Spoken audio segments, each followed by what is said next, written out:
days after fighting a war. And even as the two nations trade barbs and insults on the world stage, India and Pakistan are on the same page. In fact, China, Russia, Iran, and Belarus are seemingly on the same page as well. What brought about this surprise unity? Afghanistan, and we want it back, and we want it back soon, right away.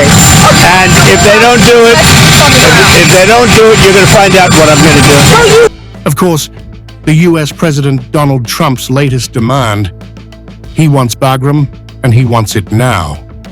The problem is, Bagram is in Afghanistan, and Afghanistan is under Taliban rule after the Americans abandoned the nation in 2021. Add to this, Russia, a stakeholder in anything and everything America is involved in.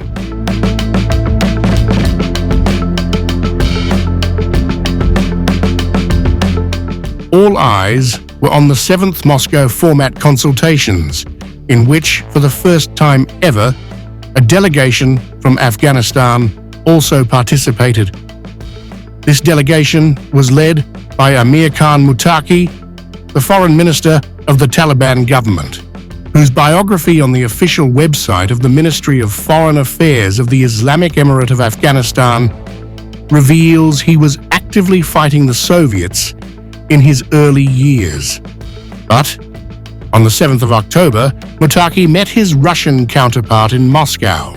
Putin's foreign minister, Sergei Lavrov, welcomed the Taliban leader and called out the West for, quote, the hostile policies of Western countries, which can't be described as anything else, continue to create serious problems in Afghanistan.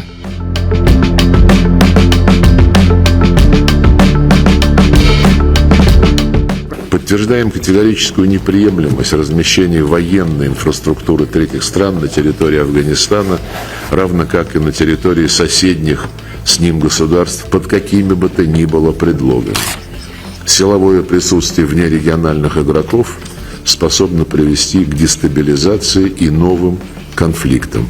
Lavrov also claimed Russia is interested in assisting in every way possible to achieve peace and prosperity in Afghanistan. This was not the only shift. As they say, dynamic situations require kinetic measures.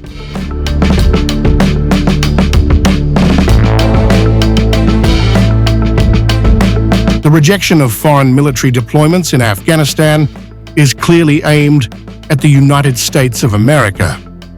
Interestingly, Trump's plan seems to have united a region where goals remain the same, but the roads change by the minute. In 2001, when the so-called War on Terror was launched, Bagram was crucial for the Americans.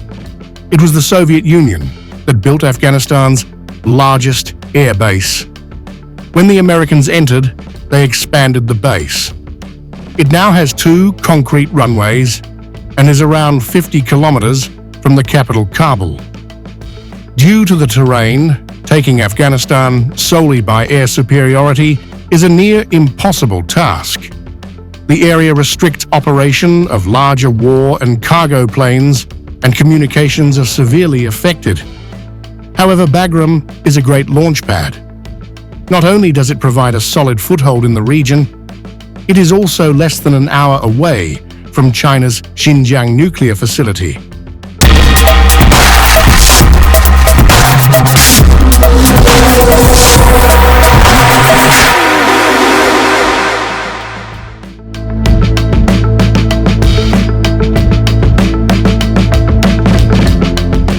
If you start looking at like Bagram, the fact that the Trump administration is making these demands to regain the airbase in Afghanistan. And the reason why is because they're like, we want to be able to have military presence towards China. I can completely see where the Trump administration is viewing the importance of Pakistan from that frame. They are an ally who gives us, if you want to use the word that we use, access. If we have a presence there, it puts us that much closer to China, puts our assets closer to China and Iran. Bagram is essentially a great watchtower that can project military power in the region when required, and that is why it concerns Asian powers. While the US versus China angle is seemingly clear, ties seem to have been growing increasingly frosty between New Delhi and Washington as well.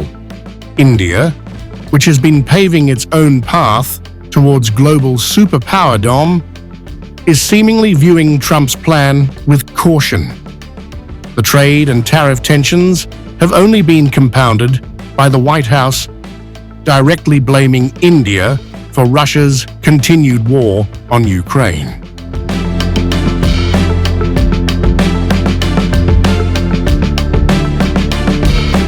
While China, Russia and India's standpoints are clear and make sense, Pakistan leaves space for guesswork.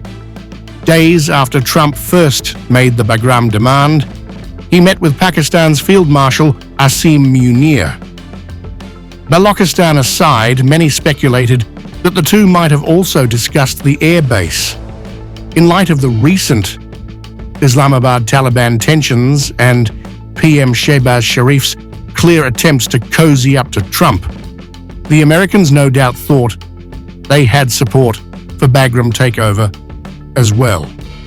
However, the Moscow consultations clearly reveal that the situation on ground when it comes to global politics is far more complicated